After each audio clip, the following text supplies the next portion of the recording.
রোগ হলে নাকি গুনাহ মাফ হয়, তাহলে মানুষ রোগ থেকে রক্ষা পেতে চায় কেন? রোগ হওয়া তো ভালো, গুনাহ মাফ হবে। প্রশ্ন তো সুন্দর প্রশ্ন, মাশাআল্লাহ। বান্দা যদি তওবা করে আল্লাহ কি সমস্ত গুনাহ মাফ করবেন? যদি কেউ 4 রাকাত বিশিষ্ট নামাজের চতুর্থ রাকাতে বৈঠক না করে দাঁড়িয়ে যায় এবং পঞ্চম রাকাত পড়ার পরে সিজদায়ে সাহু আদায় করে, তার নামাজ হবে কিনা? 5 ওয়াক্ত নামাজ পড়ে কিন্তু সুদের সাথে সরাসরি জড়িত, তাহলে এই লোক সম্পর্কে কি বলবেন? ইমাম সাহেবের অনুপস্থিতিতে যিনি বা যারা ইমামতি করে তাদের তেলাওয়াত, রুকু, সিজদা সঠিক না। এখন আমি তার পিছনে নামাজ পড়বো নাকি বাড়িতে একা নামাজ পড়বো? বর্তমান সময়ে দেখা যাচ্ছে ছবি তোলার বিষয়টি খুব স্বাভাবিক হয়ে গেছে, বিশেষ করে যুবক সমাজে এর প্রকোপ অনেক বেড়েছে। ইসলামের বিষয়ে কি বলে একটু জানাবেন? সাহাবীদের জীবনী জানার জন্য গ্রহণযোগ্য কিছু বইয়ের নাম বললে উপকৃত হতাম। সাহাবীদের জীবনী জানার জন্য অনেক বই আছে। একটি মসজিদ বাড়ির নিকটে রয়েছে, সরিয়ে রাস্তার নিকটে আনা যাবে কিনা? কিন্তু মসজিদের জায়গা অক্ফকৃত, নতুন জায়গা অক্ফ করে আনা যাবে কিনা? মাজার বা দরগায় মানত, টাকা পয়সা, গরু ছাগল এবং সিজদা করা যাবে কিনা? প্রথম প্রশ্ন, আমরা এলাকাবাসী একটা জানাজার মাঠ এবং মাদ্রাসা করার জন্য মাটি দিয়ে জায়গা ভরাট করেছি 1 বছর আগে। তখন জায়গার মালিক মৌখিকভাবে দান করেছিলেন, এখন জমির মালিক অক্ফ করে দিচ্ছে না। জমিটা সুন্দর হওয়ার কারণে আমরা ইসলামিকভাবে কি করতে পারি? প্রথম কথা হলো, কোনো জায়গা যদি কোনো মালিক মৌখিকভাবে দিতে চান, আগ্রহ ব্যক্ত করেন যে আমি এটা দিতে চাই, কিন্তু এখনো দেন নাই, তাহলে সেক্ষেত্রে সেখানে আপনারা কোনো ভালো কাজ করেন, ঈদগাহ বানাচ্ছেন, সেটাকে মাঠ বানাচ্ছেন, সেখানে ভালো কোনো কাজ করছেন, এটা জায়েজ আছে। কিন্তু স্থায়ী কোনো কিছু যখন করবেন, সেটা মসজিদ নির্মাণ হোক, সেটা কবরস্থান করা হোক, তখন অবশ্যই জমির মালিক সেটা দান করতে হবে। দান যদি না করে, তাহলে সেক্ষেত্রে উনি হয়তো দিতে চেয়েছেন, তারপরে তার মত পরিবর্তন হয়েছে, সে রাইট তার আছে, আপনি তাকে বাধ্য করতে পারবেন না যে আপনি না দিতে চেয়েছেন। তিনি দিতে চেয়েছেন, পরবর্তীতে কোনো কারণে তিনি সিদ্ধান্ত পরিবর্তন করেছেন, আগ্রহ ব্যক্ত করেছেন, সেখান থেকে সরে এসেছেন। এই কারণে আপনি তার ওই জমি দখল করার কোনো অধিকার, ভাইরা আমার, এই দেশে রাজনৈতিক যে অফিসগুলো আছে, যখন যারা ক্ষমতায় থাকে, বেশিরভাগ রাজনৈতিক অফিসগুলো দেখবেন যে সরকারি জায়গা, খাস জায়গা, দখল করা জায়গা, এইটা করা সেটা করা। কিন্তু আমার লজ্জা হয় যখন দেখি বহু মসজিদ আছে, এরকম ভেজাল্লা জায়গা দেখে দেখে অনেক কমিটির লোকেরা মসজিদ বানায়, আছে না নেই? গন্ডগোলের জায়গার মধ্যে মসজিদ বানায়। আমাকে সাভারে এক ভদ্রলোক আজ থেকে বছর 3 আগে আমাদের ফাউন্ডেশন সেক্রেটারি এবং আমাকে দুজনকে অফার করছে, ভাই সাভারে একটা জায়গা, আমরা এই যে মসজিদ কমপ্লেক্স, সুন্নাহ ফাউন্ডেশন মসজিদ কমপ্লেক্স এখন ঢাকায় করার পরিকল্পনা হাতে নিয়েছি। বহুদিন থেকে স্বপ্ন দেখছি যে ঢাকায় একটা দৃষ্টান্ত মসজিদ করব, দৃষ্টান্ত একটা কমপ্লেক্স করব, যেখানে শিক্ষা, চিকিৎসা, সেবা অনেক কিছু থাকবে। এরকম কমপ্লিট কমপ্লেক্সের স্বপ্ন নিয়ে আমরা ঘুরছিলাম। ওই ভদ্রলোককে কোনোভাবে জানানো গেছে, উনি একজন ব্যবসায়ী মানুষ, আবার দেখলাম মুখে দাঁড়িয়ে আছে, সুন্দর লম্বা জুব্বা আছে, মাথায় টুপি আছে, আমাদের দুজনকে নিয়ে গেলেন। তো বললেন যে সাভারে আমার একটা জায়গা আছে, আপনাকে আমি কয়েক বিঘা মসজিদের জন্য দিব ফ্রি, আর বাকিটা আপনি কিনতে পারেন। আমরা তো খুশিতে বাকবাকুম হয়ে চলে গেলাম যে বেচারা আমাদের মসজিদের জন্য জায়গা দিবে। তো একটা জায়গা দেখাচ্ছেন নিয়ে, খুব সুন্দর জায়গা, মাঠ, ঘাস আর ঘাস, উঁচা জায়গা, কোনো 1 ফোঁটা মাটি ফেলানো লাগবে না, এখনই স্থাপনা করা যাবে। বলে হুজুর এই যে এখান থেকে 2 বিঘা 3 বিঘা আপনাকে দিয়ে দিব, না জানি আরো বেশি বলছিলেন, দিয়ে দিব, আর বাকিটা আপনি কিনবেন নামমাত্র মূল্যে। আমরা তো খুশিতে, আমি আমার সাথে থাকা সাব্বিরকে বললাম, সাব্বির দোয়া আল্লাহ কবুল করে ফেলছে, সুবহানাল্লাহ। এত সকাল এরকম বড় বড় জায়গা আমরা পেয়ে যাওয়া মসজিদ মালসার জন্য আশাও তো করি নাই। খুব এরকম সুবহানাল্লাহ আলহামদুলিল্লাহ পড়তেছি। এর মধ্যে হঠাৎ করে এক কৃষক ভাই হাতে কাঁচি আছে, গরুর ঘাস কাটছেন, এই ভদ্রলোক দৌড়ে আসছে আমাদেরকে দেখা, আইসে বলতেছে, আপনাদের দেখে তো ভালো মানুষ মনে হচ্ছে, হুজুর মানুষ, ব্যাপার কি, কেউ কি জমি টমির ধান্দা দিচ্ছে আপনাদেরকে? ওই লোক কিন্তু পাশে দাঁড়ানো। তো আমরা বললাম, কেন ভাই, কোনো সমস্যা? বললে যে ভাই এগুলা সবগুলা সরকারি জমি, এই জমি নিয়ে বহুত মামলা মোকদ্দমা আছে, এগুলা মূলত আপনার ওই যে কি জানি কি আমলের, ব্রিটিশ আমল না, আপনার নবাবদের জায়গা, এগুলা সব নবাবদের জায়গা। এগুলা বিভিন্ন মানুষ এরকম ধান্দা করে, আয়সা বিভিন্ন মানুষকে ধোকা টোকা দেয়, আপনারা যেন এরকম ফাঁদে পড়িয়েন না। আমি কৃষক মানুষ, আমার কোনো কাজ নাই, কিন্তু আমি আপনাদের দেখে মনে হচ্ছে যে আপনাদের কেউ ধোকা ফেলাচ্ছে। আপনারা 3 জনই তো হুজুর, ওই বদলকে হুজুর ছিল, 3 জনই তো হুজুর, মনে করছে উনিও কাস্টমার। বলছে যে আপনাদের কেউ যেন ধোকায় না ফেলে হুজুর, সব শেষ হয়ে যাবে। কিন্তু পরে আমরা 1-2 ঘন্টার মধ্যে মোটামুটি একটু এদিক সেদিক যখন একটু টোকা দেওয়া শুরু করলাম, জানলাম হ্যাঁ ঘটনা সত্য, কৃষকের কথাই সত্য। তো পরে আমি চিন্তা করলাম, সাব্বির বললাম, সাব্বির আমাকে নিয়ে এই বেচারায় ধোকা কেন দিতে চাইলো, কাহিনীটা কি? সাব্বির বলে যে কারণ মসজিদ করলে ওই জায়গা দখল করা সহজ হয়, সরকারও ভাঙতে সাহস পায় না, প্রশাসনও সেখানে আঘাত করতে হিসাব করা লাগে, পাবলিক সেন্টিমেন্ট কাজ করে, এই জন্য বেজাল্লা জায়গা মসজিদ করে ফেললে দখল করা সহজ হয়। এই ন্যাক্কারজনক ঘটনা আমাদের দেশে আছে না নাই?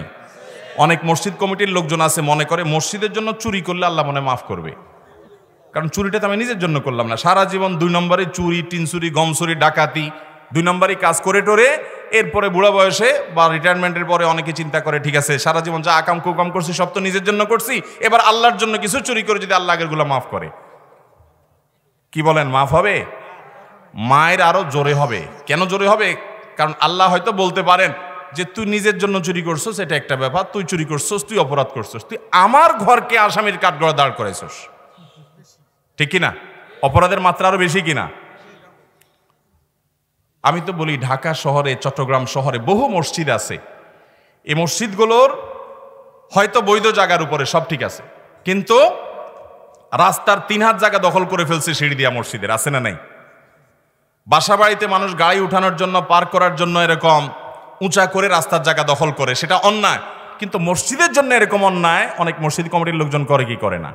সারা জীবন দুর্নীতি 2 নম্বরই করে, মসজিদ কমিটির দায়িত্বশীল হয়ে এখানে 2 নম্বরই করে। আমি সবসময় বলি মনে রাখবেন, মসজিদ এখান থেকে মানুষ আদর্শের শিক্ষা নিবে, ওয়াজ মাহফিল এখান থেকে মানুষ আদর্শের শিক্ষা নিবে, এখানে যদি অন্যায় হয় তাহলে মানুষ শিখবে কোত্থেকে? অতএব মসজিদ মাদ্রাসার জায়গা ভেজাল্লা জায়গায় করবেন না, গন্ডগোলালা জায়গায় করবেন না, আরেকজনের জায়গা দখল করে করবেন না, এবং মানুষকে এই সমস্ত জায়গা দখল করে অত্যাচার করবেন না। আল্লাহ আমাদের বোঝার তৌফিক দান করুন। তাহলে কোনো আল্লাহর বান্দা দান করে নাই, হয়তো সে একটু আমতা আমতা করছে, আপনি জবরদখল করে ফেললেন, জায়েজ হবে না গুনাহ হবে? তবে হ্যাঁ, কেউ যদি মুখে দান করে দেয় যে আমি এটা দিয়ে দিলাম, তাহলে লিখিত না দান করলেও সেখানে নামাজ পড়া যাবে, মসজিদ বানানো যাবে, মৌখিক দানটাই চূড়ান্ত দান হিসাবে শরীয়তে বিবেচিত হবে। হ্যাঁ, আদালতে প্রমাণের জন্য সাক্ষী লাগবে, লিখিত লাগবে, সেটা ভিন্ন বিষয়, কিন্তু শরীয়ত দৃষ্টিকে আপনার জন্য ওইটা ওয়াকফ হওয়ার জন্য যথেষ্ট হবে, সেভাবে তিনি যদি মুখে দান করে দেন। তাহলে মুখে দান করার আগ পর্যন্ত বা কোনোভাবে মুখে লিখিত কোনোভাবে দান করার আগ পর্যন্ত আপনি সেখানে সাময়িক ব্যবহার করতে দিচ্ছেন, ব্যবহার করতে পারেন, স্থায়ী কিছু করতে পারবেন।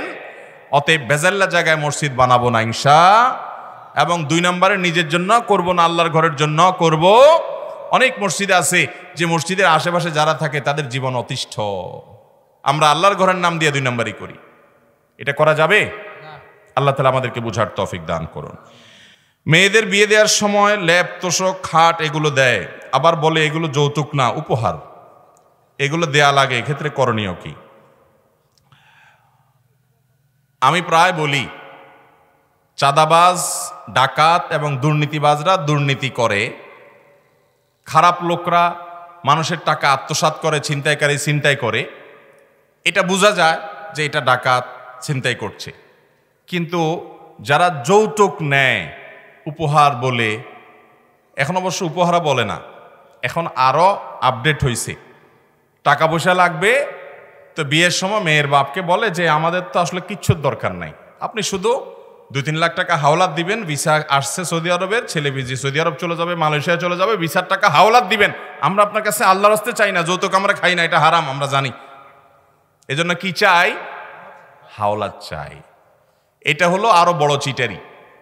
ডাকাত চেনা যায়, কিন্তু এই ডাকাত চেনা হাওলাতের রূপ দিয়া উপহারের কথা বলে জিনিসপত্র নেয়।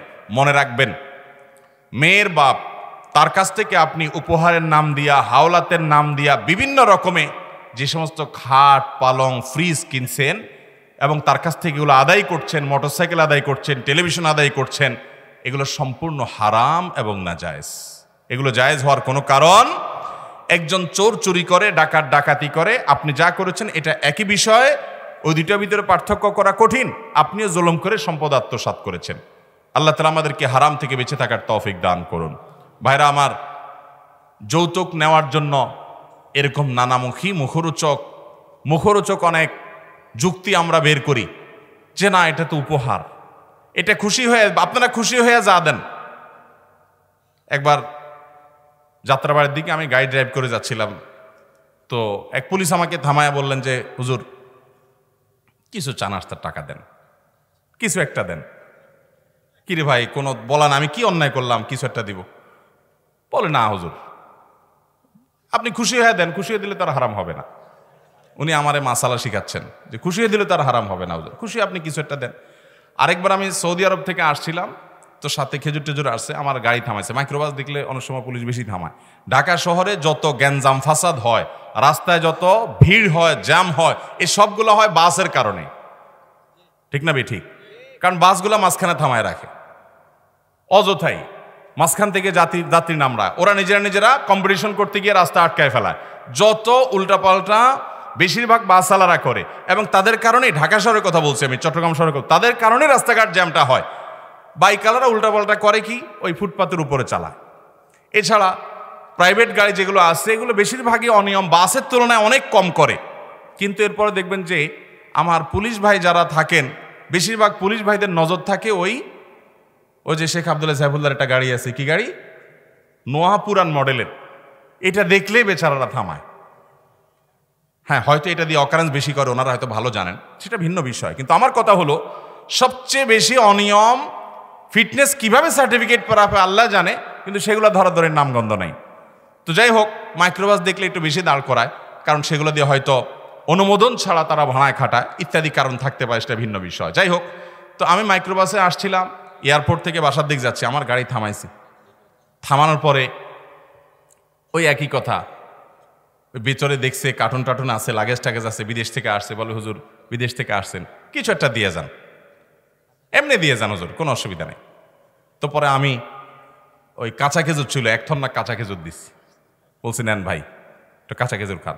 উনি বলছে মিষ্টি খাইতে চায়, তাহলে মিষ্টি খাইতে, মিষ্টি আমার কাছে রেডি আছে, কাঁচা খেজুরের চাইতে বড় মিষ্টি আর কি আছে দুনিয়াতে, খান। দিয়ে আমি তারপর চলে গেছি। ভাইরা আমার, তো যেটা বলছিলাম, উপহারের নামে খুশি হইয়া দেন, এই যে খুশি হইয়া দেন, এটাও চাঁদাবাজি, এটাও জায়েজ। বউয়ের বাপের বাড়ি থেকে যে খাট পালং দেয়া হবে, যে সোফা দেয়া হবে, ওই খাটে বউয়ের সাথে শোবেন, ওই সোফায় বউয়ের সাথে বসবেন, লজ্জা শরমের মাথা খাইছেন? কি বলে? বউ আনবে না বলে, এটা কোনো কথা হইল? আমি তো কল্লা কেটে ফেলতে বলি নাই, বলছি চুল কাটতে, উনি কল্লাই কেটে ফেলতেছে। আরে ভাই, বিয়ে করবেন না কেন? বিয়ে করবেন, কিন্তু যৌতুক নেবেন। একটা মেয়ে জন্মের পর থেকে বড় হওয়া পর্যন্ত লক্ষ লক্ষ টাকা ইনভেস্ট করে তার মা বাবা তাকে মানুষ করে, ঠিক না ঠিক? এরপরে আপনি যায়া সে মেয়েটা, আস্ত মেয়েটা তুলে নিয়ে আসতেছেন। আপনি শ্বশুর মশাইকে সারা জীবন শুকরিয়া জানানো উচিত যে আব্বাজান পড়ালেখা করেছেন আপনি, সার্ভিস দিচ্ছে আমার বাসায়, বড় করেছেন আপনি, সার্ভিস দিচ্ছেন আমার বাসায়, সব কিছু আপনি তাকে রেডি করে দিয়েছেন, লক্ষ লক্ষ টাকা ইনভেস্ট করছেন, আস্ত মেয়েটা তুলে নিয়ে আসলাম। সারা জীবন শ্বশুরের কাছে আপনি অবনত থাকবেন, সেটা না করে উল্টা বরং শ্বশুর বলতেছেন মেয়ে দিয়েছেন, ভালো কথার সাথে খাট পালাঙ্গ দেন। এটার চাইতে বড় জুলুম আরেকটা হতে পারে। এই যৌতুকের অভিশাপ থেকে আমরা আমাদের দেশটাকে মুক্ত দেব তো ইনশাআল্লাহ। ভাইরা আমার, তরুণরা যারা আছেন এখনো বিয়ে শাদী করেন নাই, প্রতিজ্ঞা করেন শ্বশুর বাড়ি থেকে একটা সুই সুতাও নেব। প্রতিজ্ঞা করবেন তো ইনশাআল্লাহ। যে সমস্ত যুবকরা এখনো বিয়ে করেন নাই, প্রতিজ্ঞা করেছেন, হাত তোলেন দেখি। আল্লাহ রাব্বুল আলামিন যুবকদেরকে যৌতুক মুক্ত বিয়ে করার তৌফিক দান করুন। হাত নামান। যুবকরা যৌতুক মুক্ত বিয়ে করতে রাজি আছে। এই যুবকদের বাপ মা যদি এলাকায় থাকেন এবং যদি বিয়ে দিতে চান, আজকে মাহফিলে হয়ে যেতে পারে যৌতুক মুক্ত বিয়ে, কোনো অসুবিধা নেই। আল্লাহ আমাদের সবাইকে যৌতুক মুক্ত বিবাহ করার তৌফিক দান করুন। আমাদের এলাকায় বিয়ের সময় 100-150 বরযাত্রী নিয়ে খায়, এটা জায়েজ আছে কিনা? প্রায় একই ধরনের অপরাধ। বিয়ে উপলক্ষে একটা খাওয়া দাওয়ার অনুষ্ঠানের কথা ইসলাম বলে, সেটার নাম ওয়ালিমা। সেই আয়োজনটা করবে ছেলে। ওই যে আস্ত একটা মেয়ে তুলে নিয়ে আসছে বাবার নিজের বাড়িতে, এই জন্য খুশির চোটে এলাকাবাসীকে, আত্মীয় স্বজনকে সবাই খাওয়াবে, ওইটার নাম হলো ওয়ালিমা। মেয়ের বাপ সেই বেচারা মেয়েটাকে দিয়ে এমনি মন খারাপ যে আমার মেয়েটাকে সারা জীবনের জন্য তুলে দিয়ে দিলাম, পড়ালেখা করালাম আমি, শিক্ষিত করালাম আমি, শিক্ষা চিকিৎসা বাসস্থান সব কিছু দিয়ে মানুষ করলাম আমি, রাতকে রাত জাগলাম আমি, এখন আস্ত মেয়েটা সে বাড়িতে গিয়ে তাদের ছেলে মেয়ে মানুষ করবে, তাদের ঘর আলোকিত করবে, তাদের ওখানে সার্ভিস দিবে, সারা জীবন সেখানে কাটাবে, আমি জীবনের জন্য দিয়ে দিলাম, বেচারা মন এমনিই খারাপ। এরপরে গিয়ে আবার এলাকাবাসী বরযাত্রী নাম দিয়া 200, 300, 400 মানুষ যায় খান। অনেক এলাকায় তো বার্গেনিং হয়, ছেলে পক্ষ তারা একটা ফিগার বলে, একটা অঙ্ক বলে, মেয়ে পক্ষ বলে না আমাদের 500 লোকের নিচে তো হবে না। এরপরে বায়না করে আচ্ছা ঠিক আছে তাহলে 400 জন আসেন, 300 জন আসেন, এগুলা ঠিকঠাক করা হয়। ভাই ফকির যে ভিক্ষা করে সেও তো এত নির্লজ্জ হয় না। আপনি আরেকজনের বাড়িতে খাবেন, সংখ্যা ঠিক করে দিয়ে যাচ্ছেন, খানার এত তল পড়ছে। আমি এটার নাম দিয়েছি বদযাত্রী। এটা বরযাত্রী না, এটা কি? বদযাত্রী। ছেলেরা বাপের বাড়ি, মেয়ের বাপের বাড়িতে অর্থাৎ শ্বশুর বাড়িতে লোকজন নিয়ে খাবেন। অনেক ছোট লোক ছেলে আছে, নিজে একটা বন্ধুকে এক কাপ চা খাওয়াইতে চায় না, বখিল, কিন্তু 4, 5, 7, 10 বন্ধু নিয়ে ওই শাশুড়ির বাড়িতে যায় উঠে। আছে না নাই? মাঝে মধ্যে শ্বশুররাই চায় যে ঠিক আছে যান, যেমন ভাই শ্বশুর বাড়িতে উনি কয়দিন আগে আমাদের দাওয়াত দিয়েছেন, কোথায়? মহেশখালীতে। তো ওনার শ্বশুররাই চাইছেন, আমাদেরকে দাওয়াত দিছে, আমরা খাইছি, সেটা ভিন্ন কথা। কিন্তু অনেক শ্বশুররা আছে, ওনার শ্বশুররা অনেক অবস্থাশালী বিত্তবান মানুষ, আলহামদুলিল্লাহ ওনারা মাহফিল করেছেন, সেখানে আমাদেরকে মাহফিল করছে, সেই লক্ষ্য আমাদের খাওয়ানোর হক আছে সেখানে, সেটা ভিন্ন বিষয়। কিন্তু আপনার এই যে শ্বশুর বাড়িতে বন্ধুবান্ধব নিয়ে শত শত লোক নিয়ে খাচ্ছেন, খবরদার, এটা বেশিরভাগ ক্ষেত্রে জুলুমের পর্যায়ে চলে যায়। হ্যাঁ, কোনো মেয়ের বাবা তিনি নিজে থেকেই তার আত্মীয় স্বজন খাওয়াবেন, পাশাপাশি ছেলে পক্ষকে কিছু খাওয়াবে, এটা জায়েজ আছে। আমার বিয়ে উপলক্ষে আলহামদুলিল্লাহ আমার শ্বশুর বাড়ির লোকজন তারা তো বলছিলেন যে অনেক লোক আসতে হবে। আমরা বললাম না, আমি আসবো, আমার আব্বা আসবে, আমার মামা আসবে, বিয়েতে 2 জন সাক্ষী লাগে, 2 জন সাক্ষী আসবে, আর আমি বিয়ে করতে আসবো 3 জন, 4 নম্বর কোনো মানুষ আমার বিয়েতে আসবে। তখন আমার শ্বশুর বাড়ি থেকে আমার শাশুড়ি বললেন, না বাবা, এটা কি হয় কোনো এলাকাতে? মানুষ কি, এটা কেমন বিয়ে হবে যে 3 জনের এসে বিয়ে হয়ে যাবে? একটু বাড়ান। সমাজে সাধারণত উল্টা হয়, আমাদেরকে ওখান থেকে চাপ দিছে ওনারা যে বাড়ান। তখন আমরা 10 জন করছি, যে ঠিক আছে 10 জন যাবে। আলহামদুলিল্লাহ 10 জন বিয়ে করে আমি চলে আসছি, 11 জন যায় নাই আলহামদুলিল্লাহ। যুবকরা চেষ্টা করবেন তো ইনশাআল্লাহ। আমি তো আরো 17-18 বছর আগে বিয়ে করছি। যারা যুবক আছেন নিয়ত করেন ইনশাআল্লাহ আমরা যৌতুক মুক্ত বিয়ে করব, বদযাত্রী মুক্ত, বদযাত্রা মুক্ত বিয়ে করব ইনশাআল্লাহ। মানুষ বলতে পারে না, মনে অনেক কষ্ট থাকে। আমি ঢাকার হাতিরঝিলে একদিন ফুটপাত দিয়ে হেঁটে যাচ্ছিলাম, কোনো একটা বেসরকারি টেলিভিশন চ্যানেলের প্রোগ্রামে যাচ্ছিলাম লাইভে। তো আমার সামনে 2 ভদ্র মহিলা, বোঝা যাচ্ছিল ওনারা গার্মেন্টসে বা কোথাও কাজ করেন। তো ওনারা সামনে, মানে কর্মজীবী এটা বোঝা যাচ্ছে, এবং খুব গরিব মানুষ এটাও বোঝা যাচ্ছে। ওনারা আমার সামনে দিয়ে যাচ্ছেন, টিফিন বাটি বা এরকম কি একটা হাতে আছে। তো দেখলাম তারা আলাপ আলোচনা করছে যে হুজুর এটারে বদযাত্রী বলছে, খুব ভালো লাগছে, কত জুলুম মেয়ের বাপদের উপরে করে, তারা নিজেরা আলাপ করতেছে। আমি পিছনে ছিলাম কয়েক হাত, আমার খুব ভালো লাগলো যে আলহামদুলিল্লাহ এই ভদ্র মহিলারা তাদের জুলুমের শিকার তারা হচ্ছেন, সেটা তারা বুঝে সেটা থেকে বাঁচার চেষ্টাও তাদের মধ্যে আছে। আল্লাহ রাব্বুল আলামিন আমাদেরকে জুলুম মুক্ত সমাজ গড়ে তোলার তৌফিক দান করুন। আমরা এই সমাজটাকে পরিবর্তন করব তো ইনশাআল্লাহ। এই সমাজের সকল অনাচার ধুয়ে পরিচ্ছন্ন করে একটা সুন্দর সমাজ উপহার দিতে হলে যুব সমাজকে প্রতিজ্ঞা করতে হবে। মুশকিল হলো এই সমস্ত কথা যখন আপনি বলবেন বাসা বাড়িতে, সমস্যা কি হবে আমি বলি। সমস্যা হবে আপনার বাপ মা, আপনার চাচা, আপনার ফুফু, খালু সবাই বলবে ছেলে বিয়ের আগেই এখন শ্বশুরবাড়ির পক্ষের কথা বলে, লক্ষণ তো ভালো না। এরকম অনেক কথা মুরব্বীরা অনেকে, কিন্তু আপনি তাদেরকে বলবেন যে কখনো আমি বাবা মার চাইতে শ্বশুর শাশুড়িকে, ভাই বোনের চাইতে শালা সম্বন্ধীকে অগ্রাধিকার আমি কখনোই দিব না, সেটা আমার ইসলাম আমাকে বলে নাই, সেটা ভিন্ন বিষয়। কিন্তু তাই বলে তাদের প্রতি জুলুমকে আমি সহ্য করতে, তাদের কেন কারোর প্রতি জুলুম আমরা সহ্য করব? মুশকিল হলো যৌতুক ছেলে বা ছেলের বাপ মা যা চায় না চায়, আশেপাশের লোকজন আরো বেশি চায়, আইসা খোঁচাখুচি করে কি দিছে, আছে না নাই? এসব অনাচার থেকে আমরা আমাদের পরিবারগুলোকে মুক্ত করবো ইনশাআল্লাহ। রোগ হলে নাকি গুনাহ মাফ হয়, তাহলে মানুষ রোগ থেকে রক্ষা পেতে চায় কেন? রোগ হওয়া তো ভালো, গুনাহ মাফ হবে। প্রশ্ন তো সুন্দর প্রশ্ন, মাশাআল্লাহ। রোগ হলে, বিপদ হলে গুনাহ মাফ হয়। প্রশ্নকর্তার প্রশ্ন হলো যেটা গুনাহ মাফ করে সেটা তো ভালো জিনিস, তাহলে রোগ হলে আবার রোগ থেকে মুক্তির জন্য দোয়া কেন চাই আমরা? এই প্রশ্ন উত্তর হলো নবী করিম সাল্লাল্লাহু আলাইহি সাল্লাম বলেছিলেন তার দোয়ার মধ্যে, আল্লাহ আপনি যদি আমার উপরে অসন্তুষ্ট না হন, আমার কোনো বিপদ হয়, কষ্ট হয়, ফালা উবালি, আমি পরোয়া করি না, আমার কিছু যায় আসে না। আপনি কষ্ট দিচ্ছি, কষ্টের মধ্যে ফেলে যদি আমাকে আপনি রাগান্বিত না হন, আপনি সন্তুষ্ট থাকেন, আমি সেটাকে মেনে নিব আল্লাহ। ওয়ালাকিন আফিয়াত, তবে আল্লাহ আপনি যদি আমাকে সুস্থতা দান করেন, সুখে রাখেন, স্বাচ্ছন্দ্য দেন, অসুস্থ না হয়ে যদি আমি সুস্থ থাকি, তাহলে আউসাউলি, তাহলে সেক্ষেত্রে সেটা আমার জন্য হবে অধিকতর সহজ, সহনীয়, আমার জন্য কল্যাণকর, আমি সেটা চাই। কিন্তু যদি অসুস্থ দেন আমি সন্তুষ্ট। তাহলে বোঝা গেল যে অসুস্থ হলে, রোগ দিলে আল্লাহ রাব্বুল আলামিন আমরা সন্তুষ্ট হব, কারণ এর মাধ্যমে আল্লাহ গুনাহ মাফ করবেন। কিন্তু যদি আল্লাহ তাআলা সুস্থতা দান করেন তাহলে আরো বহু গুনাহ মাফের উপায় আমি বের করতে পারবো, অনেক আমল করতে পারবো যার মাধ্যমে গুনাহ মাফ হবে। এই জন্য ইমানদার সুস্থতা চাইবে, অসুস্থতা না। কিন্তু অসুস্থ হলে সে সবর করবে এবং জানবে যে এর পিছনে কল্যাণ অবশ্যই আছে, সে অসুস্থতা কামনা করবে না। এরপরে প্রশ্ন হলো, একটি মসজিদ বাড়ির নিকটে রয়েছে, সরিয়ে রাস্তার নিকটে আনা যাবে কিনা, কিন্তু মসজিদের জায়গা অক্ফকৃত, নতুন জায়গা অক্ফ করে আনা যাবে কিনা।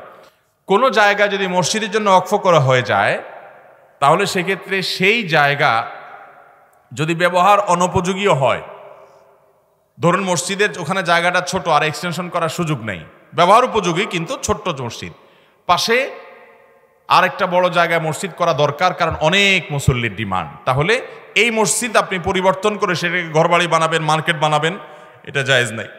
কারণ মসজিদ যিনি দান করেছেন, এই আল্লাহর বান্দা মসজিদের জন্য দান করে গেছেন, তার এই নিয়তটাকে আপনি পরিবর্তন করতে পারবেন না। ওয়াকফের জমিন সেজন্য বিক্রি, পরিবর্তন, হস্তান্তর, রূপান্তর কোনো কিছু জায়েজ নাই, ওইটাকে ওইভাবেই রাখতে হবে। নাসসুল ওয়াকিফে কানাসসিশ শারি', যিনি দাতা তিনি যে জন্য দিয়েছেন ওই খাতে ওইটাকে ব্যয় করতে হবে।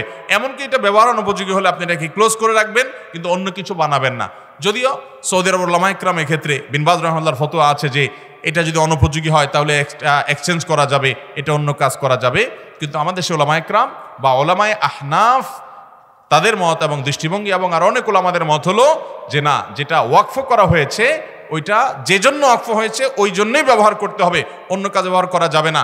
এটা যদি আর ব্যবহার অনুপযোগী হয়ে যায় তো বন্ধ করে রাখবেন, অথবা যদি ছোট্ট মসজিদ হয় পাশে দরকার হলে আরেকটা মসজিদ করবেন, যদি এটাতে স্থান সংকুলন না হয়। তাই বলে এটাকে মসজিদের মর্যাদা থেকে সরিয়ে অন্য কোনো কিছু বানানো যাবে না। এরপরে প্রশ্ন হলো, মাজার বা দরগায় মানত, টাকা পয়সা, গরু ছাগল এবং সিজদা করা যাবে কিনা। মাজারে সিজদা যদি কেউ করে, মাজারওয়ালার কাছে সন্তান, ব্যবসা বাণিজ্য এটা যদি চায়, মনে করে এগুলোর ক্ষমতা তিনি রাখেন, তাহলে সে ব্যক্তি মাজারে সিজদা করার কারণে ঈমান হারা হয়ে যাবে, সাথে সাথে বেঈমান হয়ে যাবে, মুসলমানের খাতা থেকে নাম কেটে যাবে, সে কাফের হয়ে যাবে। এবং সেই সাথে মানত পুরা করা ইবাদত, অতএব এই ইবাদত হবে আল্লাহর জন্য। ইবাদত কার জন্য হবে? আমরা বলি ইয়্যাকা না'বুদু, আল্লাহ ইবাদত শুধু তোমারই করি।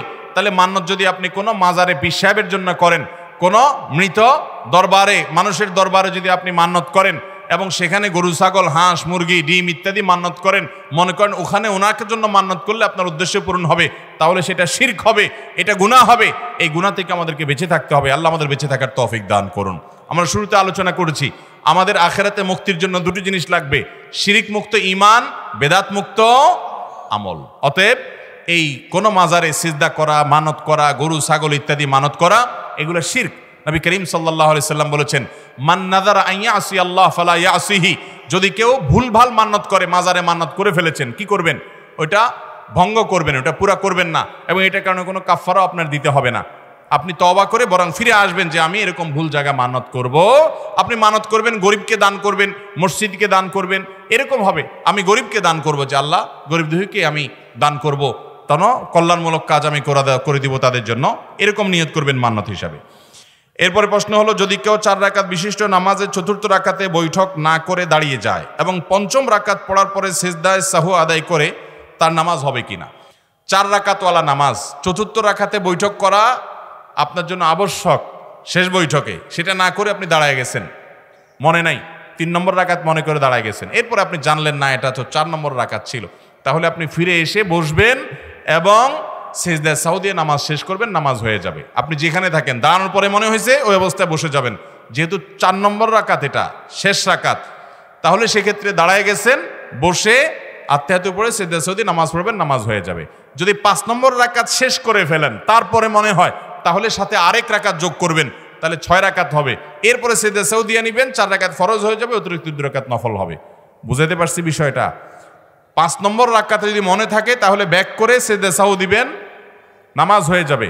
5 নম্বর রাকাত এখনো শেষ করেন নাই, শুরু করছেন বা মাঝামাঝি আছেন, তখন যদি মনে হয়। আর যদি 5 নম্বর রাকাত শেষ হয়ে যায় তারপরে মনে হয়, তাহলে আরো 1 রাকাত প্লাস করবেন, তাহলে 6 রাকাত হবে, তাহলে 4 রাকাত ফরজ হবে আর 2 রাকাত নফল হবে। শেষে সিজদায়ে সাহু অবস্থাতেই দিতে হবে, তাহলে নামাজ হয়ে যাবে। বান্দা যদি তওবা করে আল্লাহ কি সমস্ত গুনাহ মাফ করবেন? আল্লাহ তাআলা সকল গুনাহ মাফ করবেন। আল্লাহ রাব্বুল আলামিন বলেছেন, তুবু ইলাল্লাহি আইয়ুহাল মুমিনুন, আল্লাহর দিকে, আল্লাহর কাছে তওবা করো তোমরা, ইন্নাল্লাহা ইয়াগফিরুয যুনুবা জামিআ, আল্লাহ তাআলা সকল গুনাহ মাফ করবেন। বান্দা যদি সকল গুনাহ থেকে তওবা করে আল্লাহ তাআলা সকল গুনাহই কি করবেন? মাফ করবেন ইনশাআল্লাহ। বর্তমান সময়ে দেখা যাচ্ছে ছবি তোলার বিষয়টি খুব স্বাভাবিক হয়ে গেছে, বিশেষ করে যুবক সমাজে এর প্রকোপ অনেক বেড়েছে। ইসলামের বিষয়ে কি বলে একটু জানাবেন। ছবি তোলা এটা যদি ফটোগ্রাফিক ছবি হয়, মোবাইলের মধ্যে আছে, এখনো প্রিন্টেড হয় নাই, তাহলে সেক্ষেত্রে এটাকে অনেক উলামা ইকরাম জায়েজ বলেন, অনেক উলামা ইকরাম না জায়েজ বলেন, মত পার্থক্য আছে। বাট যদি প্রিন্টেড হয় বা আপনার তুলি দিয়ে আঁকা ছবি হয়, সেটা হারাম হওয়ার পরে কারোর দ্বিমত নাই নিষ্প্রয়োজনে। হ্যাঁ, কারোর প্রয়োজনে আইডেন্টিটির জন্য ছবি তোলার প্রয়োজন হতে পারে, পাসপোর্টের জন্য তোলা হতে পারে, এনআইডির জন্য হতে পারে, এরকম কোনো কাজে করলেও সেটা জায়েজ হতে পারে। তারপরেও এই মোবাইলে ছবি অতিরিক্ত তোলাতুলি করা নামই হলো সেলফি। সেলফিস্ট মন মানসিকতা থেকে এটা হয় সাধারণত। আগে হুজুরদেরকে দেখলে মানুষ দোয়া নিত, হুজুর দোয়া করিয়েন, হুজুর একটা ভালো কথা শিখিয়ে দেন। এখন বলে হুজুর দাঁড়ান একটা সেলফি নেই। এই সেলফির উদ্দেশ্য কি? যে আল্লাহকে দেখাবো, ফেরেশতাদেরকে দেখাবো কবরে, দেখছো কোন হুজুরের সাথে ছবি, আমার সাথে হিসাব করে কথা বলো, এরকম। এই ছবির উদ্দেশ্য কি? এই ছবির উদ্দেশ্য হলো ফেসবুকে পোস্ট করে কিছু লাইক কমেন্টের ব্যবসা করব। ঠিক না ভাই? ঠিক বলেন। তাহলে এই ধান্দা করে এই ছবি উতানো এটা প্রশংসনীয় কিছু হতে মানা করলে যুবকরা অনেক সময় ভুল বোঝেন, কিন্তু খুব বিরক্তির কারণ হয়। ভাইরা আমার, আমাদের জীবনকে পরিবর্তন করতে হবে, আমরা বদভ্যাস ছাড়তে হবে।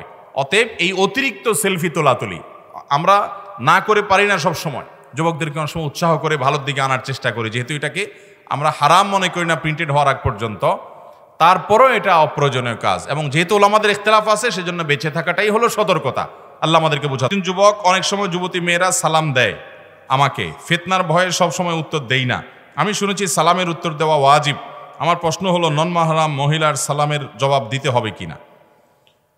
ভাইরা আমার, নন মাহরাম মহিলা যদি সালাম দেয় এবং সেই সালামের উত্তর নিলে যদি ফিতনায় পড়বেন মনে হয়, যেমন ফেসবুকে ইনবক্সে কোনো মেয়ে আসসালামু আলাইকুম বলছে, আপনি যদি মনে করেন যে এখন রিপ্লাইতে ওয়ালাইকুম আসসালাম যদি দেই, এরপরে আলাপ শুরু হবে বাড়ি কই কি খাইছেন, আস্তে আস্তে অনেক অলিগলিতে নিয়ে যাবে, আপনাকে ফিতনায় পড়ার ভয় আছে, তাহলে এটা ইগনোর করবেন। ওই সালামের জবাব দেওয়া আপনার জন্য আবশ্যক হবে।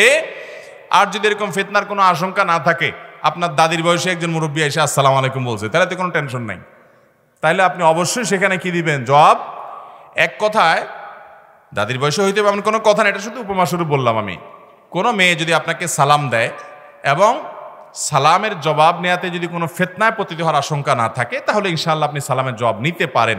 কারণ আল্লাহ রাব্বুল আলামিন বলেছেন ওয়াকুলনা কাওলাম মারুফা, মেয়েরা কথা বলবে পুরুষদের সাথে স্বাভাবিক প্রয়োজনীয় কথা, কিন্তু আল্লাহ তাআলা বলেছেন যখন কথা বলবে তারা পুরুষদের সাথে ফালা তাখদা'না বিল কাওল, তাহলে কথাকে কোমল করবে না। এখন আজকাল তো হয়েছে এরকম, মেয়েরা নিজের স্বামীর সাথে কথা বললে ফোনে কর্কশ ভাষায় কথা বলে, একবার বেশি দুইবার ফোন দিলে রেগে যায়, বাসায় অনেক কাজ কাম আছে, তোমার মনে এত ফুর্তি কেন আজকে, কাহিনী কি, বিমৃতি ধরছে বুড়া বয়সে, কি বলবা জলদি বলো। আবার যদি আমদান কোনো নাম্বার থেকে ফোন আসে, জি ভাই বলেন কি বলছেন, আছে না নাই? একই কথা পুরুষদেরও আছে। অনেক পুরুষদের মধ্যে রোগ আছে। মনে করেন আপনি দোকানদার বা আপনি এক ডাক্তার আমার কাছে একবার তার বাপে আমার কাছে ধরে নিয়ে আসছে, অনেক বড় ডাক্তার, ধরে নিয়ে অনেক আগের কথা, 2003-04 সনের কথা, মিরপুরে আমার কাছে ধরে নিয়ে আসছে, এনে বলে ইমাম সাহেব আমার ছেলে এজ এ ডক্টর সে অনেক ভালো, তার রোগীরা তার উপরে অনেক হ্যাপি, কিন্তু বাসায় তার স্ত্রীর উপরে এমন টর্চার করে, তার স্ত্রী আমার বৌমা, ভদ্রলোক আমার মুসল্লি ছিলেন, বলে যে আমার বৌমা যায় না, মাঝে বসে বসে চোখের পানি ফেলে বদদোয়া দেয়, এত মানুষ সে এত জুলুম করে বৌমাটার উপরে, আপনি ওরা একটু বুঝান।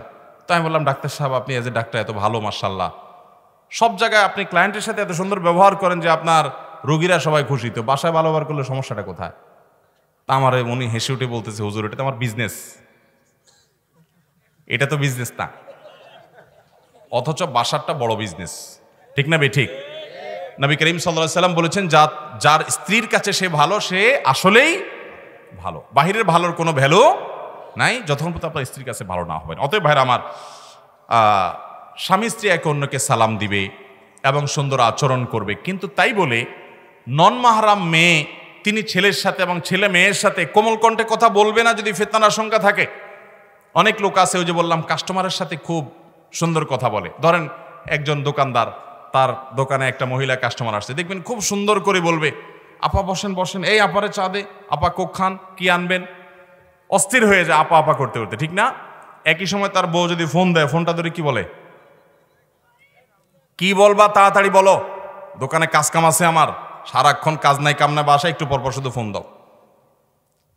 যে তার সবচেয়ে সুন্দর আচরণ পাওয়ার হকদার, তার সাথে ছেঁচড়ামি, আর যার সাথে কোমল কণ্ঠে কথা বলাই নিষেধ, কারণ কথা বললে আস্তে আস্তে তলের দিকে যাবে, গুনার দিকে যাবে, সেজন্য ফিতনার দুয়ার বন্ধ করতে বলছে। দেখুন সেকুলার দুনিয়া মানুষকে বলে যে সব মুক্ত থাকবে, তুমি নিজেকে সাবধান করো, আর ইসলাম বলে আগে থেকে বাদ দাও, যাতে গুনাহ মানুষ করার প্রবণতা বা আগ্রহই তার মধ্যে তৈরি না হয়।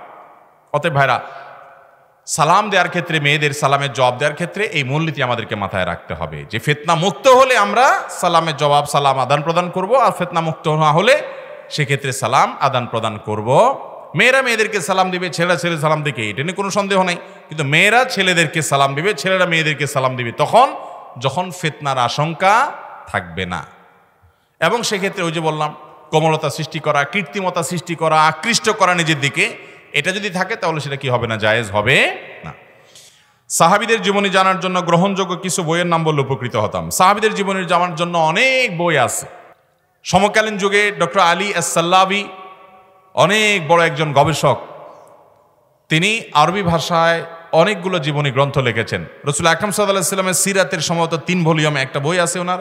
আবু বকর, ওমর, ওসমান, আলী, অন্যান্য সিনিয়র সাহাবীদের নামে অনেকগুলো বই লিখেছেন, এবং ছোট ছোট বাচ্চাদের জন্য সাহাবীদের গল্পের অনেকগুলো বই বাজারে আলহামদুলিল্লাহ অনেকে লিখেছেন। সেসব বইগুলো পড়া যেতে পারে। আসহাবে রাসূলের জীবন কথা একটা বই আছে, চমৎকার ও সাধারণ, সেটা পড়া যেতে পারে। ইতিহাসের বইগুলো পড়া দরকার। আমরা মুসলমানরা ইতিহাস জানি না। আমি আজকে পুরস্কার হিসেবে 2-1টা ইতিহাসের বই আনছি। ভারতবর্ষে মুসলমানদের অবদান, আমাদের ছেলেমেয়েরা জানে না যে মুসলমানদের অবদান কি। সৈয়দ আবুল হাসান আলী নদভী রহমতুল্লাহ আলাই আল মুসলিমুনা ফিল হিন্দ নামে আরবিতে একটা বই লিখেছেন, বাংলা এটা অনুবাদ হয়েছে ভারতবর্ষে মুসলমানদের অবদান। আজকে আমি নিয়ে আসছি সেটা। এই বইয়ে আপনি দেখবেন তিনি লিখেছেন, তুখমি নামে একটা আমের জাত ছিল ভারতবর্ষে, আর কোনো আম ছিল না, ওটা স্বাদ ছিল না। যত সুস্বাদু আমের জাত দেখেন, এগুলো সবগুলো মুসলিম শাসকরা, মোগল আমলের শাসকরা এই ভারতবর্ষে আনছেন। ইতিহাস আমাদেরকে জানতে হবে। মুসলমানের সন্তান যে বাঘের বাচ্চা, সাহাবীদের ইতিহাসে জানে না, সেই জন্য তথাকথিত খেলোয়াড়দের পিছনে দৌড়ে বেড়ায়। আপনি তো আবার নারাজ হয়ে যাবেন খেলোয়াড়দের বিরুদ্ধে বললে। আল্লাহ তাআলা আমাদের ঈমানি চেতনা ধরে রাখার তৌফিক দান করুন। 5 ওয়াক্ত নামাজ পড়ে কিন্তু সুদের সাথে সরাসরি জড়িত, তাহলে এই লোক সম্পর্কে কি বলবেন? নামাজও পড়ে আবার সুদের কারবারও করে। এই লোকটার উপমা হলো ওই লোকের মতো যে ঔষধও খায় সাথে বিষও খায়। বুঝেন নাই কথা? ঔষধ খায় এটার কারণে রোগ তো সারবে, কিন্তু সাথে বিষও খায় এটার কারণে কি হবে? অতএব নামাজও পড়ে আবার সুদের কারবারও করে, লোকটার উপমা সেরকম হলো। আল্লাহ তাআলা আমাদেরকে অন্যায় কাজ থেকে বেঁচে থাকার তৌফিক দান করুন। বুঝতে হবে এই লোকের নামাজের ভিতরে ঘাপলা আছে, ভেজাল আছে। নামাজ যদি সঠিকভাবে হয় তাহলে ইন্নাস সালাতা তানহা আনিল ফাহশাই, অশ্লীল অন্যায় কাজ থেকে নামাজ আমাদেরকে বিরত রাখবে। ইমাম সাহেবের অনুপস্থিতিতে যিনি বা যারা ইমামতি করে তাদের তেলাওয়াত, রুকু, সিজদা সঠিক না। এখন আমি তার পিছনে নামাজ পড়বো নাকি বাড়িতে একা নামাজ পড়বো? এই যে বলছেন সঠিক না, এই সঠিক না ডেফিনিশন কি? এটার লিমিটেশন কতটুকু? যদি যিনি নামাজ পড়াচ্ছেন তার যদি লাহনে জেলি বা বড় ধরনের ভুল হয়, যে আরবি যে উচ্চারণ এটা এত রং যে অর্থ বিকৃত হয়ে যায়, তাহলে সেক্ষেত্রে তার পিছনে নামাজ হবে না। আর যদি একটু আধটু ভুল হয়, যেমন রুকুতে বলছেন ত্রুটি হয়, কিরকম ত্রুটি হয়? একটু কম সময় থাকেন, এই তো, তাহলে একটু কম সময় থাকলে নামাজ হবে না, ব্যাপারটা সেই লেভেলের না। কিন্তু রুকুটা হয়ই না, পিঠ সে রুকু করার মতো করেই না, বা একটা তাসবিহ পরিমাণও অপেক্ষা করে না, তাহলে সেক্ষেত্রে তার পিছনে নামাজ হবে না। তো এইরকম বড় ধরনের ত্রুটি করে এরকম মানুষ আছে, পরিমাণে অনেক কম। অতএব এই সমস্ত ঠুনকো অজুহাতে একা একা নামাজ পড়া যাবে না। জামাতে নামাজ পড়ার গুরুত্ব অপরিসীম। হাজ্জাজ ইবনে ইউসুফ জালেম শাসক ছিল, ফজর মদ খাইতো, সাহাবীদের হত্যা করত, এরকম জালেম শাসক ছিল। সাহাবীদের আমলে, নবী সাল্লাল্লাহু আলাইহি ওয়াসাল্লাম সাহাবীদের আমলে তার শাসন ছিল। একবার মদ খায় এসে ফজর নামাজ এসে, তখন যেহেতু মুসলিম শাসক, যে শাসক সেই ইমামতি করবে, ফজর নামাজের ইমামতি করাইতেছে মদ খায় এসে, তো মাতাল অবস্থায় 4 রাকাত পড়াইছে ফজরের ফরজ নামাজ। কয় রাকাত পড়াইছে? 4 রাকাত পড়ায় এরপরে সালাম ফিরে বলতেছে আর পড়াবো? পিছনে সম্ভবত আব্দুল্লাহ ইবনে মাসউদ রাদিয়াল্লাহু আনহু ছিল, উনি বলছেন না আর লাগবে না, অনেক হয়েছে, এবার থামো তুমি। অর্থাৎ তারপরও সাহাবীরা ওই জামাত ছেড়ে একা একা বিচ্ছিন্ন জামাত তৈরি, ইসলামে ঐক্যের বিষয়টা অনেক বেশি গুরুত্বপূর্ণ। বিধায় এই গ্রামাঞ্চলে, শহরে সব জায়গায় দেখবেন চুন থেকে নুন খসলে মসজিদ আলাদা করে ফেলা, আরেকটা করে ফেলা আছে না নেই? কমিটিতে ঢুকতে পারে না, আরেকটা মসজিদ হয়ে গেছে। 4-5 জন পয়সাওয়ালা পাইছে, একটা জমি পাইছে, একজন হুজুর বাও করতে পারছে, মসজিদ একটা শুরু করছে। সমাজে সমাজে বিভক্তি আছে না নাই? আল্লাহ আমাদেরকে সমস্ত ভুল কাজগুলো থেকে বেঁচে থাকার তৌফিক দান করুন। আপনার কাছে আমার প্রশ্ন, কোনো মহিলা যদি মুরগির হাত পা একত্রিত করে পাড়া দিয়ে একা মুরগি জবাই করে তাহলে জায়েজ হবে কিনা? মহিলার কথা আসলো কেন? কারণ যত ভুলভাল ফতোয়া সব মহিলাদের উপরে বেশি আমরা জানি। একই মাসালা পুরুষ মহিলা সবার জন্য তো সমান হবে, মহিলাদের জন্য তো আলাদা মাসালা নাই। মুরগি একা একা জবাই করলে সে মুরগি জবাই হবে। জবাই করলে দেখতে হবে বিসমিল্লাহ বলছে কিনা এবং রগগুলা কাটা গেছে কিনা। কণ্ঠনালী এবং শ্বাসনালী, রক্তনালী, এগুলা মিনিমাম 3টা রগ কাটা গেছে কিনা। যদি এগুলো কাটা যেয়ে থাকে বিসমিল্লাহ বলে, এক হাতে ধরছে না, 2 হাতে ধরছে, 2 জনে ধরছে না, 1 জনে ধরছে। অনেক সময় প্রশ্ন করে ভাইয়ে বোনে ধরলে জবাই করলে হবে কিনা, স্বামী স্ত্রী ধরলে জবাই করলে হবে কিনা, একজন মহিলা একজন পুরুষ করলে হবে কিনা। এগুলো সবগুলো হবে, কোনো অসুবিধা। দেখার মূল বিষয় হলো যে রগগুলা কাটা গেছে কিনা, বিসমিল্লাহ বলছেন কিনা, বাস সেভাবে। আপনি কি পায়ের নিচে ধরছেন না হাত দিয়ে ধরছেন এটা দেখার বিষয় না। জবাই যদি শুদ্ধভাবে হয় তাহলে সেটা খাওয়া হালাল হবে। আমি এবছর ইন্টার পরীক্ষা দিয়েছি, এখন আমি কি করলে দিনের উপর টিকে থাকতে পারবো এবং কি করলে আমার ভবিষ্যৎ ভালো হবে, যদি কিছু পরামর্শ দিতেন। আমাদের ইন্টার পরীক্ষা যারা দিয়েছেন বা এসএসসি পরীক্ষা যারা দিয়েছেন বা যে পর্যায়ে আছেন, আমাদের স্কুল কলেজে পড়ুয়া, ইউনিভার্সিটি পড়ুয়া ভাইয়েরা বন্ধুরা যারা আছেন, তাদেরকে আমরা বলবো, এই যুগে ঈমানের উপরে টিকে থাকাটা হাতের তালুতে জ্বলন্ত কয়লা ধরে রাখার চাইতে কঠিন কাজ।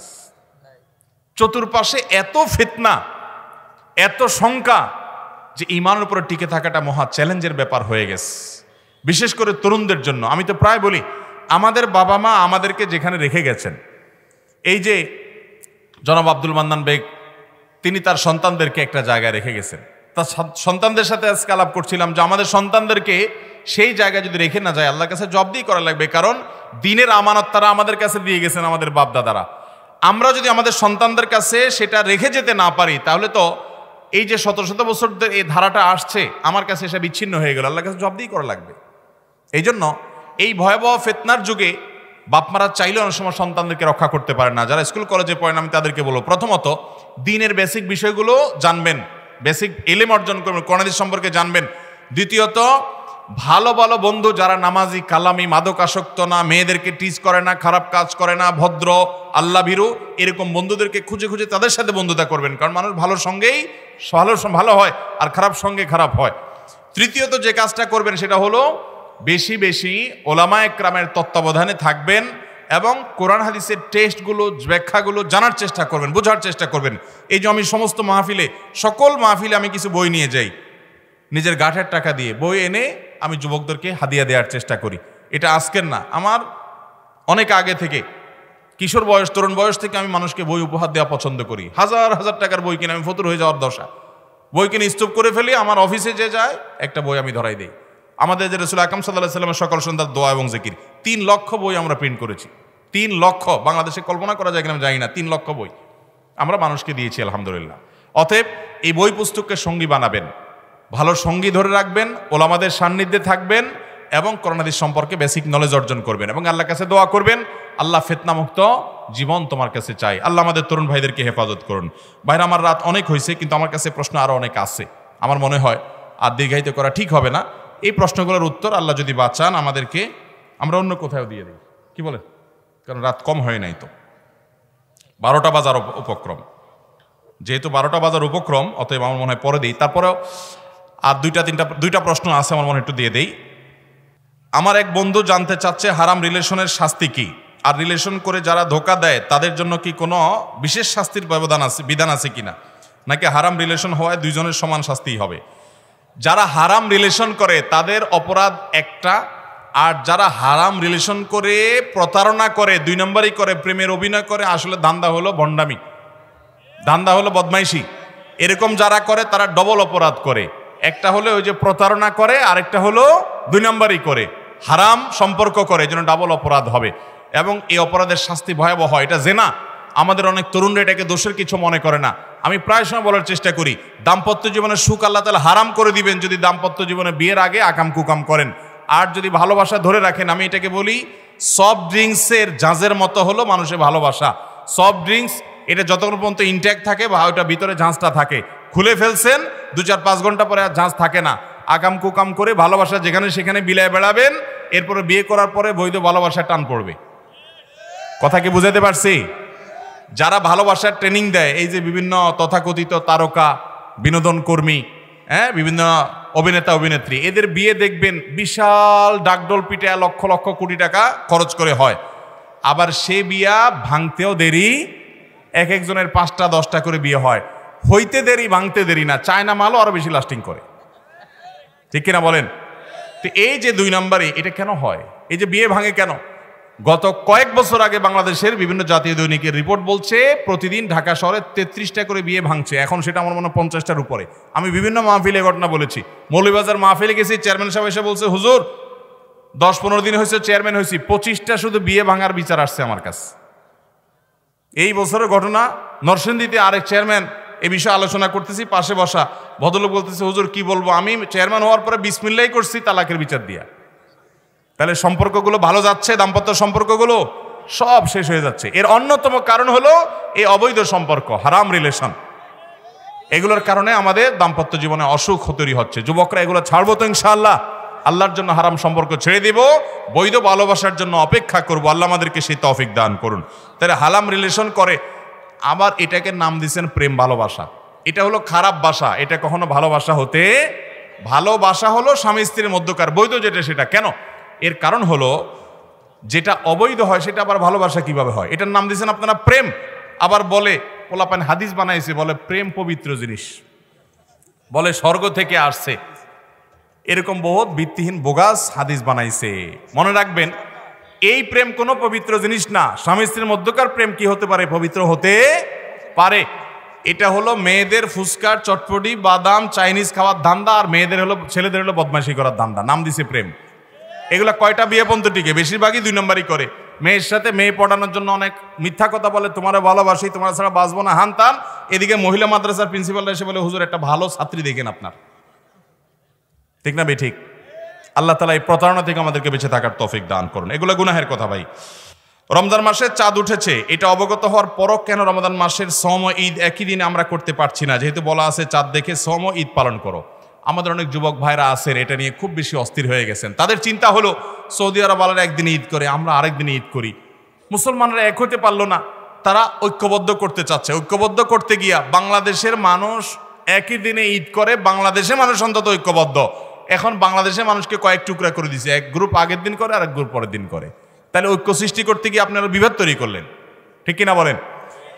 আবহমান কাল থেকে এটা নিয়ে ওলামাদের মধ্যে মত পার্থক্য আছে, কিন্তু এটাকে নিয়ে আমরা যেভাবে আপনার বাড়াবাড়ি করছি, এখন একটা মজার জিনিস দেখবেন যে আলেম ওলামারা নাই, এগুলা কিছু জানান শিক্ষিত মানুষ 2-4 কলম জানার পরে কোরআন হাদিস ওনারা পণ্ডিতিটা বেশি করেন। পৃথিবীতে নবী করিম সাল্লাল্লাহু আলাইহি ওয়াসাল্লামের একটা হাদিস যদি আমরা লক্ষ্য করি, ফিতনা থাকবে না এই বিষয়ে। তিনি বলেছেন, যেদিন লোকেরা রোজা রাখে সেদিন তোমরা রোজা রাখবে, যেদিন লোকেরা ইফতার করে সেদিন তোমরা ইফতার করো, অর্থাৎ ঈদ করবে। এই হাদিসের আলোকে বোঝা যায় কোন সমাজে চাঁদ দেখা প্রমাণিত হয়েছে, সবাই ঈদ করছে, ঈদ দেখা জাম্মে গাফির দ্বারা প্রমাণিত হয়েছে, তখন ঈদ পালন করবে। সাহাবা একরামের যুগে, নবী করিম সাল্লাল্লাহু আলাইহি ওয়াসাল্লামের যুগে এক এক অঞ্চলে চাঁদ উঠেছে, তারা তখন ঈদ করেছেন। আরেক এলাকায় চাঁদ ওঠা প্রমাণিত হয় নাই বা তারা জানতে পারে নাই, তখন ঈদ হয় নাই। আপনি বলবেন আমরা তো এখন জানতে পারছি, তাহলে আমরা কি করব? আমরা যদিও জানতে পারি ইসলাম সর্বজনীন সর্বকালীন, এমন বিধান ইসলাম দিয়েছে যে সব যুগের জন্য ফিট হবে। আপনি যে মাসালা বলছেন সে যে এই যুগে ফিট হবে, 500 বছর আগে ফিট হতো না, আবার 500 বছর ফিট নাও হতে পারে। বিধায় এটা নিয়ে বাড়াবাড়ি করা অনুচিত। আমরা আমার দেশে চাঁদ দেখার উপরে ভিত্তি করে রোজা ঈদ করলে কোনো অসুবিধা নাই, বরং বিভক্তি করার মধ্যেই অসুবিধা। সর্বশেষ প্রশ্ন, বাংলা একাডেমির বইমেলায় অনেক ইসলামী প্রকাশনীকে স্টল দেওয়া হয় নাই কেন? স্টল কেন দেওয়া হয়নি তারা বলতে পারেন। একটা স্বনামধন্য প্রকাশনী সম্পর্কে আমরা শুনেছি যে তারা বলেছেন মানহীন বই নাকি প্রকাশ করে, অথচ আমি প্রকাশনী বইটা দেখেছি, যেই পরিমাণ কোয়ালিটিফুল প্রচ্ছদ, লেখার মান, কাগজ, ছাপার কোয়ালিটি, অনেক সেকুলার প্রতিষ্ঠানরা এরকম বই, এই মানে বই প্রকাশ করার কথা কল্পনাও করতে পারে না। আমরা বাংলা একাডেমির এই বই মেলাতে আমি প্রতি বছরই যাই, এরকম বহু প্রকাশনী আছে, এই প্রকাশনী বই হাতে নেওয়া পাতে নেওয়ার উপযুক্ত না। আমি কোনো বাংলা ভাষা সম্পর্কে খুব জানাশোনা কোনো মানুষ এরকম না, অথচ আমার খুব ক্ষুদ্র নলেজেও আমি বলতে পারি, সাধারণ ধারণা থেকে আমি বলতে পারি যে এই বইগুলো কোনো পাতে নেওয়ার উপযুক্ত না, কোনো দিক থেকেই না। অথচ এরকম অনেক বইয়ের স্টল হয়। ইসলামিক বইয়ের নামে এমন এমন বইয়ের স্টল হয়, বইয়ের নাম হলো লজ্জাতুন নেসা। এই বইয়ের নামের অর্থ কি সেটা আমি মুখ দিয়ে উচ্চারণ করতে পারবো না এখানে, কিন্তু বইমেলাতে এরকম বই বিক্রি হয়। সোলেমানি ফালানামা ও খাবনামা, এত আজে বাজে কুসংস্কার এবং এত বাজে বই ইসলামী বইয়ের নামে বিক্রি হয়, কিন্তু ভালো ভালো কোয়ালিটির বই বিক্রি হয় না। এগুলো আপত্তিকর, খুবই দুঃখজনক। এ ধরনের বৈষম্য হওয়া উচিত না। বিশেষ করে ইসলামী বই বিক্রির পরিমাণ এসব করে কোনোভাবে থামানো যাবে না, বরং আরো বাড়বে। এগুলা করে কোনোদিনও থামানো, হ্যাঁ অবশ্যই কোনো বই যদি কোনো ভায়োলেন্স করে, কোনো প্রকাশনী ভায়োলেন্স করে, অবশ্যই সেটাকে মানা করার রাইট আছে। আমার মনে হয় সুস্পষ্ট নীতিমালা হওয়া উচিত, যে দিনের আলামত যে কেউ বুঝতে পারবে কোন স্টল, কোন প্রকাশনী স্টল পেতে পারে, কে পেতে পারে না। এখানে এই পক্ষপাতমূলক আচরণ, যারা মুক্ত কথার কথা বলে, মুক্ত এবং বাকস্বাধীনতার কথা বলে, তারা যদি এরকম পক্ষপাতমূলক আচরণ করে, যে বিশ্বাস সে করে না সেটাকে সে ধারণ করতে পারে না, সেজন্য সুযোগ বা স্পেস দিতে পারে না, তাহলে এর চাইতে বড় উগ্রবাদ আর কি হতে পারে। আল্লাহ তাআলা আমাদের সবার যেন সুমতি হয় সেই তৌফিক দান করুন। আমরা ভালো ভালো মানসম্মত ইসলামিক বইগুলো দেখে দেখে কিনবো, আরো অনেক বেশি, সেটা বইমেলাতে স্থান পাক বা না পাক, এবং অনেক বেশি আমরা ভালো বই নিজেরা পড়বো, অন্যদেরকে উপহার দিব। আল্লাহ আমাদের সবাইকে তৌফিক দান করুন। জাযাকুমুল্লাহু খায়রা ওয়া আখিরু দাওয়ানা আলহামদুলিল্লাহি রাব্বিল আলামিন। ভাইরা আমার একটু বসেন, একটু আমরা কয়েকটা পুরস্কার দিয়ে শেষ করবো ইনশাআল্লাহ। না বসেন, আমি তো বই বিক্রি করি না, আপনি বই কিনতে আসছেন এখানে। মৌখিক কোনো প্রশ্ন নাই ভাই, লিখিত প্রশ্নের বাইরে কোনো প্রশ্ন আপনাকে দিলে আরো অনেককে দিতে হবে, আমাদের মাহফিল শেষ করতে হবে। আচ্ছা ভাই, আজকের এই মাহফিল থেকে আমরা অনেক কিছু শিখেছি, অনেক কিছু জেনেছি, নতুন অনেক কিছু আমরা বলেছি। আমি আমাদের স্কুল কলেজে পড়ুয়া তরুণদেরকে বলেছি, এই ফিতনার যুগে ঈমানের উপরে টিকে থাকার জন্য কয়েকটা কাজ করতে হবে। কি কি কাজের কথা বলেছি কে বলতে পারবে? এই যুবক আগে হাত তুলছে, বলেন। ইসলামের জ্ঞান অর্জন করতে হবে, কোরআন হাদিসের বই পড়তে হবে। হ্যাঁ, ওলামাদের সান্নিধ্যে খুব বেশি থাকতে হবে। ভালো বন্ধু মানে যে বন্ধু নামাজি, কালামি, সৎ, কোনো মেয়েকে টিজ করে না, হারাম কাজ করে না, তাদের সঙ্গ অবলম্বন করতে হবে, তাদের সাথে বন্ধুতা করতে হবে। হ্যাঁ, আমার কি আর একটা বললে আপনাকে পুরস্কার দিয়ে দিব।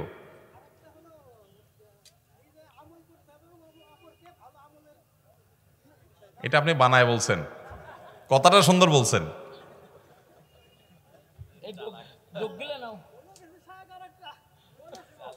আচ্ছা, এই তিনটার বাইরে আরেকটা কে বলতে পারবে? হ্যাঁ দাঁড়ান, না এটা আমি বলি নাই। কথা ভালো বলছেন, কিন্তু আমি এটা বলি নাই। আমি বলছি যে মনোযোগ দিয়ে শুনছেন কিনা। হ্যাঁ ভাই, না এটা আমি বলি নাই। হ্যাঁ যুবক, গুড পয়েন্ট, সঠিক। আসেন, চলে আসেন, আপনিও আসেন এই ভাই। হ্যাঁ, যেহেতু আপনি তিনটা বলেছেন, দুইজনে আপনারা পুরস্কার পাবেন ইনশাআল্লাহ। মাশাআল্লাহ, সিভিল ইঞ্জিনিয়ার না? আপনি কি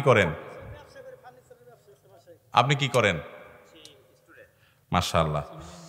আচ্ছা, সিভিল ইঞ্জিনিয়ার পড়েন। আপনার মা বাপ বেঁচে আছেন? মা নাই। আচ্ছা, আপনাকে আমি বই দিলাম, ভারতবর্ষে মুসলমানদের অবদান, যে বইয়ের কথা আমি বলেছি সে বইটা, এই বইটা পড়বেন ঠিক মতো, ঠিক আছে ইনশাআল্লাহ।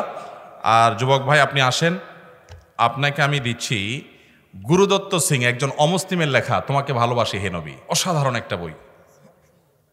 মাশাআল্লাহ, জাযাকুমুল্লাহ খাইর। আচ্ছা ঠিক আছে, এরপরের প্রশ্ন, সবাই রেডি তো? গতকালকে এই এলাকার মানুষ যারা আছেন, এদের মধ্যে গতকালকে যুবক বা কিশোর বয়সের বৃদ্ধ মুরব্বীদেরকে দেব না, মাদ্রাসার ছাত্র দেব না, গতকালকে ফজর নামাজ জামাতের সাথে পড়ছেন যারা, হাত তোলেন।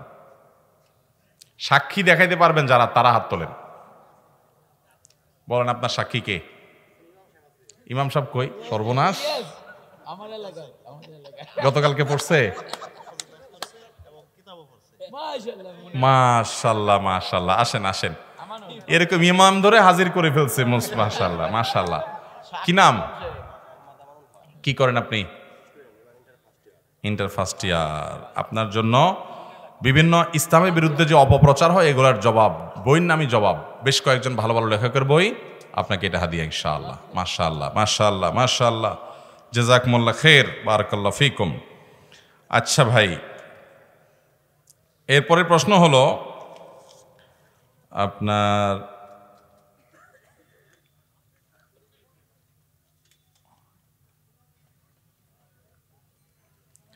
একটা প্রশ্ন আসছে আমার কাছে, ইমাম সাহেবের অনুপস্থিতিতে এমন লোক নামাজ পড়ায় যে নামাজে ভুল করে। আমি উত্তরে বলেছিলাম যে কিছু ভুল আছে, এরকম ভুল হলে তার পিছনে নামাজ হবে না। সেটা কোন কোন ভুল বলছে যে দারুণ হাত তোলেন, ওই চাদর লাগে তুলছে। হ্যাঁ হ্যাঁ,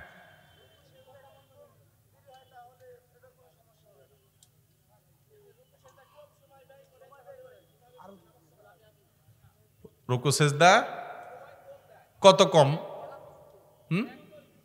এক তসবিরও কম থাকে, মানে যায় আর উঠে শুধুমাত্র। আচ্ছা, আর কি বলছি?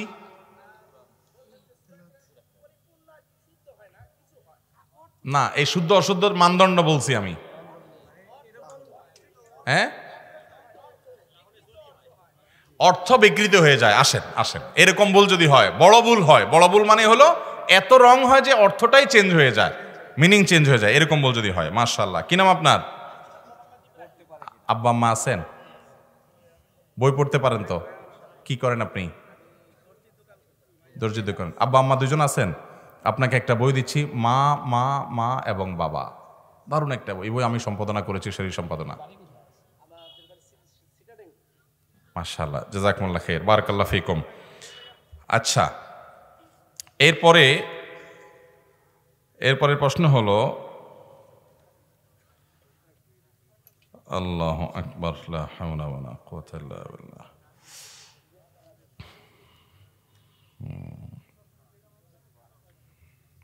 আচ্ছা, আমার শুরুতে বক্তব্যের মধ্যে আমি শিরক সম্পর্কে, শিরকের ভয়াবহতা সম্পর্কে কোরআন হাদিসের অনেকগুলো কথা বলেছি। যেই কোনো একটা আয়াত অথবা একটা হাদিস বলতে পারবে যারা হাত তুলবে, বলবে না। আমি জানি এটার উত্তর দেন না, পাবলিক অনেক হবে। এদিকে আছে কই? হ্যাঁ, এই ভাই আপনি আগে তুলছেন, হ্যাঁ বলেন। ইন্না শিরকা লা যুলম। আপনি মাদ্রাসা পড়ছেন? এখন পড়েন? মাদ্রাসা পড়েন? মাশাআল্লাহ, বলেন তো, বাংলা বলেন তো। মেঘ শিরক হলো বড় জুলুম।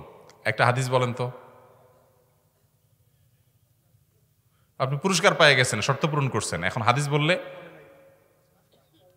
হাদিসটা বলতে পারবে যে, তা হাত তোলেন। হ্যাঁ, ওই না, তুমি একবার পাইছো না পুরস্কার? আচ্ছা দাঁড়াও তাহলে। হ্যাঁ,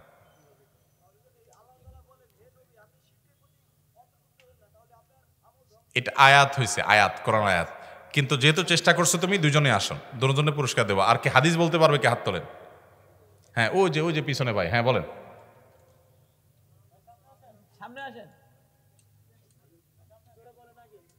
হ্যাঁ, জোরে বলেন।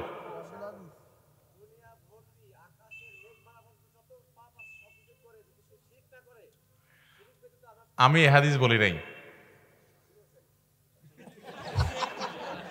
কি বলছো? যদি আমি বলি তাহলে আমার পুরস্কার দিবেন আপনি? আমি শিরকের বিরুদ্ধে নবী সাল্লাল্লাহু আলাইহি সাল্লামের দেওয়া একাধিক হাদিস বলেছি, শিরকের ভয়াবহতা সম্পর্কে বলেছি। এরকম একটা হাদিস বাংলা বললেই হবে। হ্যাঁ, ওই ভাই বলেন। হ্যাঁ, না, এটা তো শিরক সম্পর্কে, এটা বেদাত সম্পর্কে না। তুমি তো আচ্ছা বলো দেখি।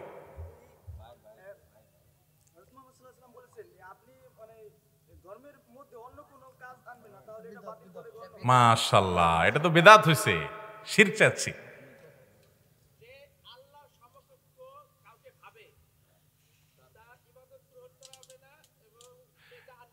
না, হয় নাই। আচ্ছা, আমি বলি হাদিসটা। আচ্ছা দেন ভাই, বলেন দেখি। ওয়ালাইকুম আসসালাম।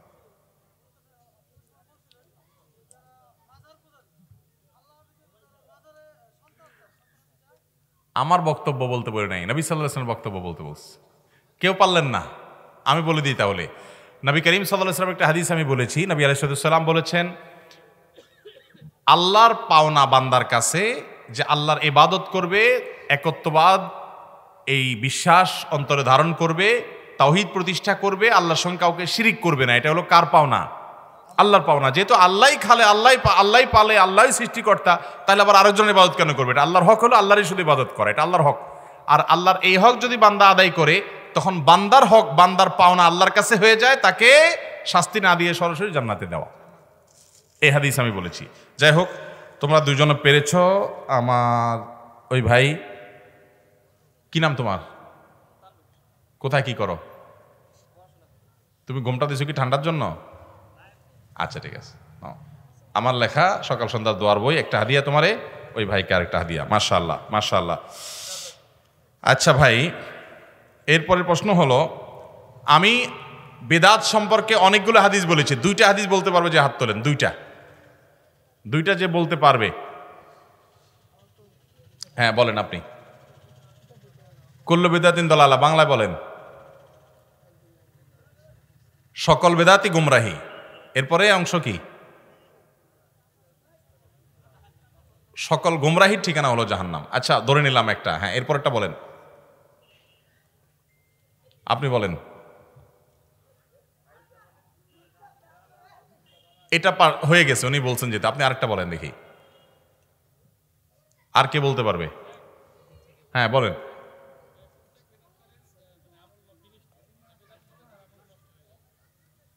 না, এটা শিরকেরটার আপনি বেদাতে লাগাই দিছেন।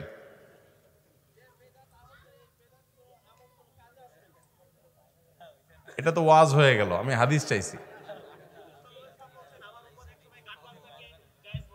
হ্যাঁ না, সেটা তো আরেক ইস্যু। হ্যাঁ এটা তো একজনে বলছে, আরেকটা বলতে হবে। এখানে এতক্ষণ শিরকের জবাবে কিন্তু কয়েকটা হাদিস বলে ফেলছে।